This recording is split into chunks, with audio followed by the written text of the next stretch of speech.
This is NDTV.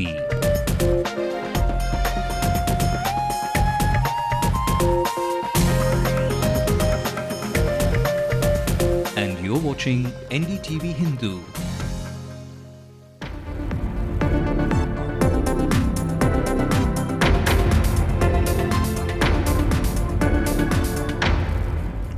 The big bad boy of Tamil Nadu Congress at it again as he demands the Chief Minister's seat for party next year. Karunanidhi refuses to comment. A day after this ACP assaults a cameraman, the policeman is transferred. Journalists demand his suspension. The police point fingers at the bankers again after an ATM is robbed of 21 lakh rupees. As number of swine flu deaths increase, the state is on high alert. Government says it's taking necessary precautions. NDTV Hindu does a reality check on how ready the city is to face the monsoon as it approaches Chennai. And popular Tamil playback singer Swarnalata, the powerful voice behind film Karthamma, passes away.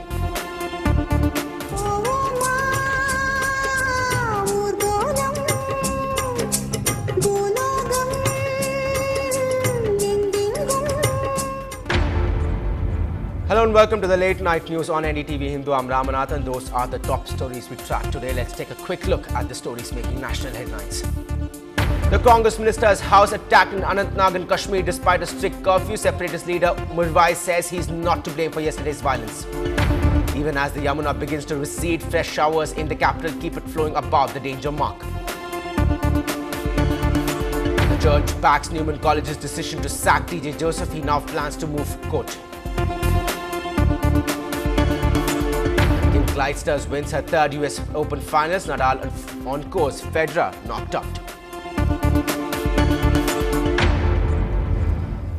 Now, with assembly elections up ahead, the factionalism within the Tamil Nadu Congress Committee and rifts between the ruling DMK and Congress are only coming to the fore blatantly. Just a day after EVK Ilangovan demanded the Chief Minister's post for the Congress party in the polls next year, Karunanidhi today decided to decline to comment on the remark. But this is not the first time EVK Ilangovan has brought out the differences. Our political reporter Shabir Ahmed traces the statements EVK Ilangovan has made, leading to the showdown between some sections of the Congress and the DMK.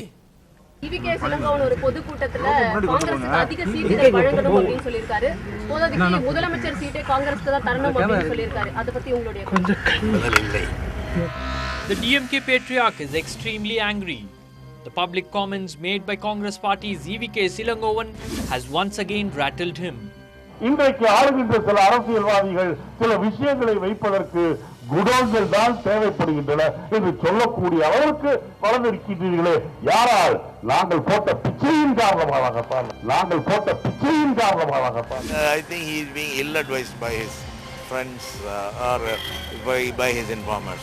Clearly embarrassed, the Congress party's leader in Tamil Nadu, KV Thangabalu, swiftly attempted damage control measures. If anybody goes beyond and not accepting the view of the Congress High Command, they have no business in the Congress. But that did not stop Ilangovan from firing another salvo. This time, he was more clear in his stand that the Congress party should contest the 2011 assembly elections on its own. I personally feel that Congress should contest on its own and win all the 234 seats. As the war of words intensified, the Congress leadership in Delhi was forced to intervene to pacify the DMK.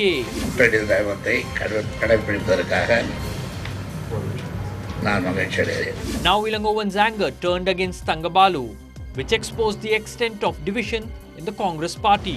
The Congress High Command will not tolerate, the TNC leadership will not tolerate any indiscipline in the party. என் மீது நடவடிக்கை எடுப்பதற்கு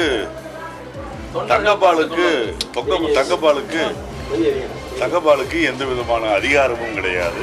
But the DMK's happiness did not last long, as Ilangovan commented once again, saying that the Congress party should get the post of Chief Minister if the alliance wins the 2011 assembly election, clearly leaving the DMK stunned. முதலமைச்சர் சீட்டை காங்கிரஸ்க்கு தான் தரணும் அப்படினு சொல்லிருக்காரு. அத பத்தி உங்களுடைய In Chennai, Shabir Ahmed for NDTV Hindu. On to our other big story. A day after a journalist was slapped and assaulted by a senior police officer, journalists are now demanding the suspension of the policeman ACP Tangaratnam. The Assistant Commissioner of Police has, however, been reprimanded and transferred. The television journalist who was attacked was taking pictures of a dead body that was removed in Pallikanai when this Assistant Commissioner of Police of Madipakam area objected to him clicking pictures and physically abused him, apart from, of course, hurling oral abuses at him. The police officer also tried to snatch away his camera from him. Members of the Madras Union of Journalists and several other members of the press condemned the behavior of the officer and have demanded his suspension. They went to the Chief Minister to ask him to intervene in the matter as well. Today, the Suburban Commissioner of Chennai, Jangir, met the press, although to discuss the issue, he did not allow the cameras to roll. Now, this ACP whom you are seeing on the screens falls under the Suburban Commissioner of Chennai. And our reporter Salim was there at that press meet and tells us what the Commissioner had to say about the shameful incident.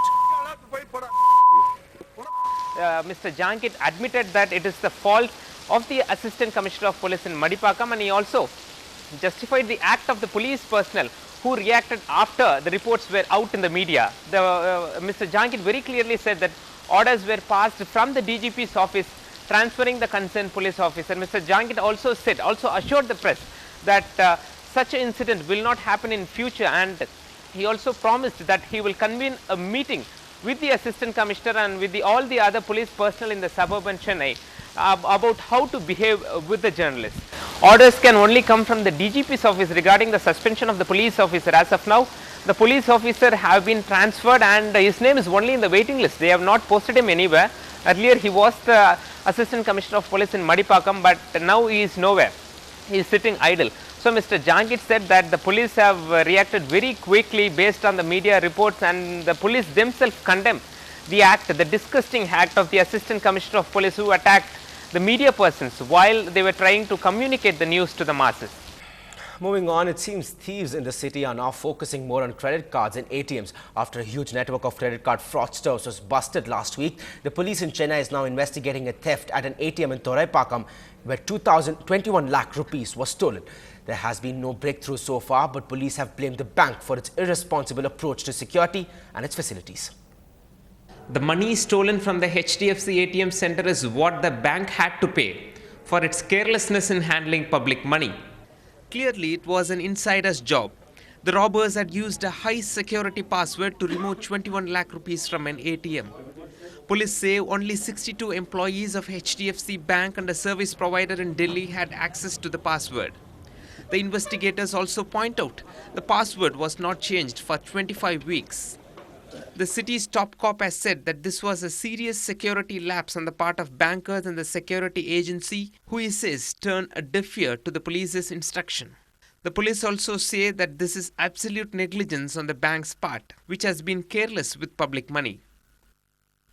The commissioner has called for an urgent meeting of bank officials over increasing thefts and to deal with the attitude of bank towards security issues.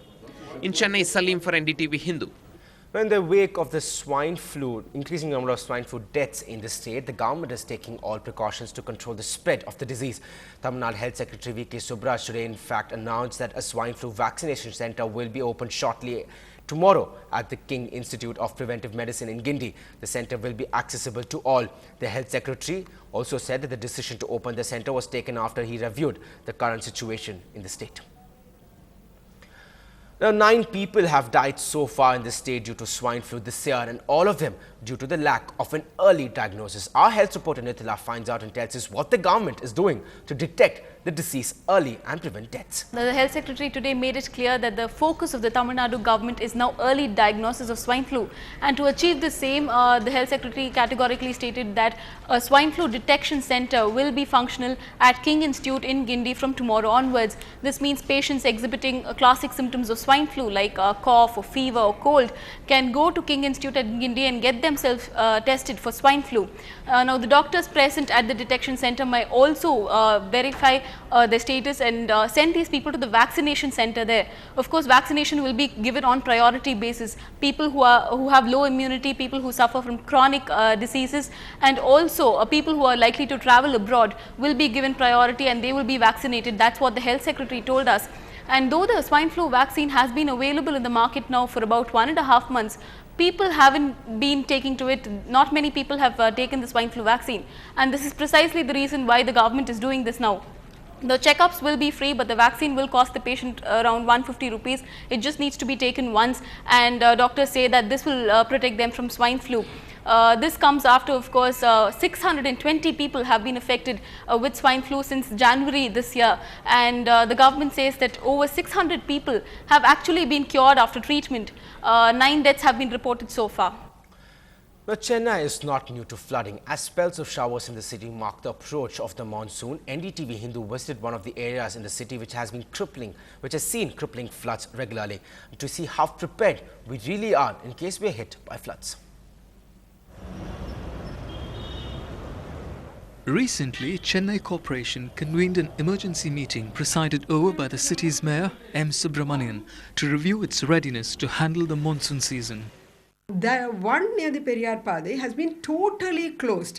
It was actually dug, bunds were strengthened, and the entire Nalla was deepened a few years back using UNDP funds. But the entire Nalla has been encroached upon fully, thoroughly. There is shops and other establishments put up on that Nalla. So the catchment area in that place has been totally done away with. The one on the other side near the Kamala Nehru Nagar, which is at the end of the street itself, has been encroached upon, and it becomes so narrow that the area available for the floodwaters to go has shrunk. The Virugambakam Canal runs through MMDA colony. Encroachments along the canal block the flow of floodwater, which rush into homes. Residents here are forced to raise the flow levels of their homes, spending lakhs of rupees. மழை வந்ததுனாலே இங்க வந்து 10 நாள் 15 நாள் ஆகுது, தண்ணி ஃபுல்லா ஆயிடுது. கார்ப்பரேஷன்ல பாத்தீங்கன்னா க்ளீன் பண்ண மாட்டறாங்க. இதே ப்ராப்ளமா இருக்கு அடிக்கடி. அந்த ட்ரைனேஜ் ஃபுல்லா இதான் உங்களுக்கு பாத்தீங்கன்னா மழை தண்ணி போறதுல போகுது. அதுவும் ஃபுல்லா அதல இப்ப தண்ணி ரோட்ல நிக்க ஆரம்பிச்சது. உள்ள டாய்லெட்னா ஃபுல்லா ஆயிடுது. Every year during the monsoon season, people in middle-class areas spend large sums of money on repairs to their homes and vehicles damaged by flooding, which puts their already tight budgets under strain. All the inlets to stormwater drain in this street are clogged. The Chennai Corporation has not been maintaining them for the last 3 years.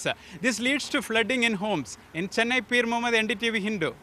7 people travelling in a Maruti van were killed this evening near Trichy, and the 8th passenger was seriously hurt when the van collided with a truck. About 9 people who were on board the truck are also being treated for injuries at a government hospital. The van was travelling from Trichy to Kovai when the accident occurred on the highway that connects with Pudukkottai. Police in Trichy are trying to find out what caused the vehicles to crash. Time to take a quick break. On the other side, all the national news, and it's worse than brickbats for Jammu and Kashmir Chief Minister. Looks like Omar Abdullah only receives stones and violence. More on the other side.